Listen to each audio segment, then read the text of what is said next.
Hey guys, June here, and in this video I want to explore one of the most commonly asked questions that I get, which is how do I get started with high-level PvM, and how do I break into the group bossing community and get started with things like Virago and raids?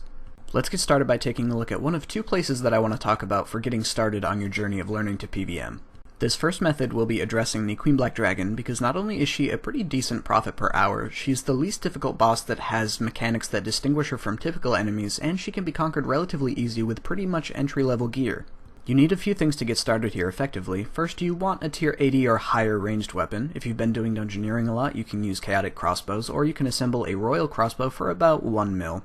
On top of that, you'll want to get yourself some armadillo armor, which will cost you about 15 mil for a full set. This might seem like kind of a heavy investment at this stage in your PvM journey, but tier 70 power armor will actually stick with you even all the way through high level PvM. I still have a set that I use pretty frequently. Then the last two things that we need to do Queen Black Dragon effectively are Super Anti-Fire Potions, which requires 85 Herb Lore, and that's boostable, and Dragonbane Bolts, which require completion of the Ritual of the Madrak quest, and after that you can get assisted for the levels required to make them. If you don't have 85 Herb Lore or anywhere near enough money to train it, don't worry about it, I'll be taking a different starting point in the next part of the video. Killing QBD we can make anywhere from 3 to 6 mil per hour depending on what gear we're using, and this will be important because we need to accumulate some GP to upgrade our gear before we move on to the more difficult stages of our bossing progression. But it'll also introduce us to some pretty basic area avoidance style mechanics that will help us in the future when we're dealing with higher level bosses that are using similar type mechanics but maybe more damaging ones, so that we have some experience dealing with them. For those of you who aren't able to get access to Super Anti-Fire Potions, my recommended starting point is starting with Vindicta. The only requirements here would be 85 plus attack and buying the Blades of Namor and Avarice, and 70 plus defense so that you can use full Bandos armor, and that totals about 8 mil startup cost. The downside here is that because you're using entry level gear, you're going to be banking relatively frequently, and because Vindicta has kill count, there will be a lot of downtime between trips, but you should still expect to make anywhere from 2 to 5 mil per hour, and you will be dealing with area avoidance mechanics in a very similar way to Queen Black Dragon that helps you get acquainted with them. If this method is also outside your reach, either because your base stats aren't high enough or because you can't afford the 8 mil to purchase it, my suggestion is just do a few days worth of Slayer to build those stats up and accumulate some GP.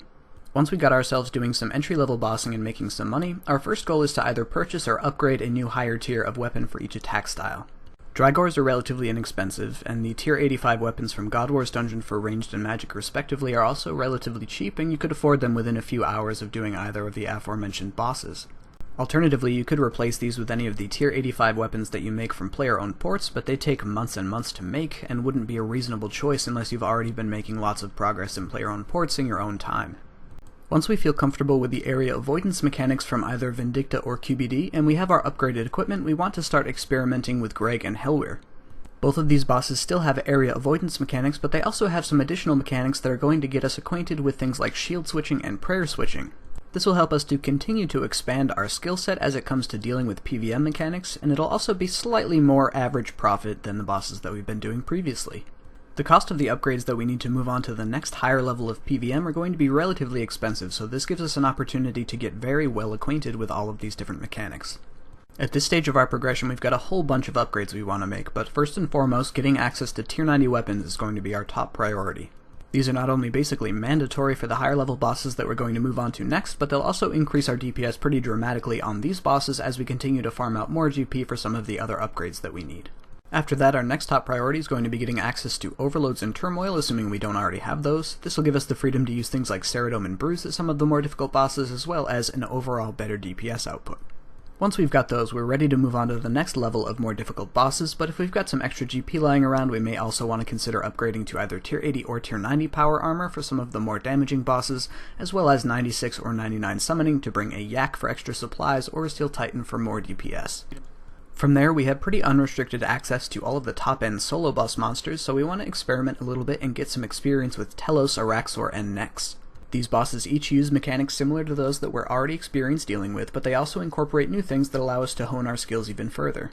They're also all great GP, so while we're learning these new mechanics and becoming more versatile PvMers in general, we can save up money and buy any upgrades we might want, like finally getting tier 80 or tier 90 power armor, perking that out with best in slot perks, getting things like Reaper necklaces, and other odds and ends.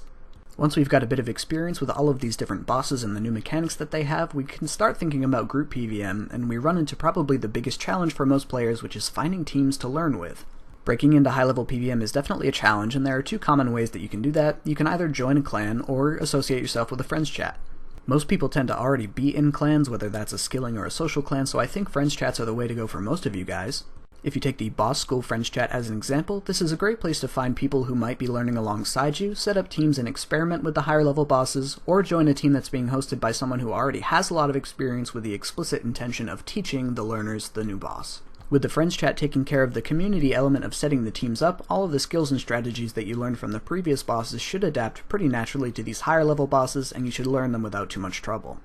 From there you can start experimenting with the more difficult roles like base tanking at these different bosses. You can take the friends that you made here and experiment with things like hard mode Virago or duo Beastmaster, and whatever else you might find interesting.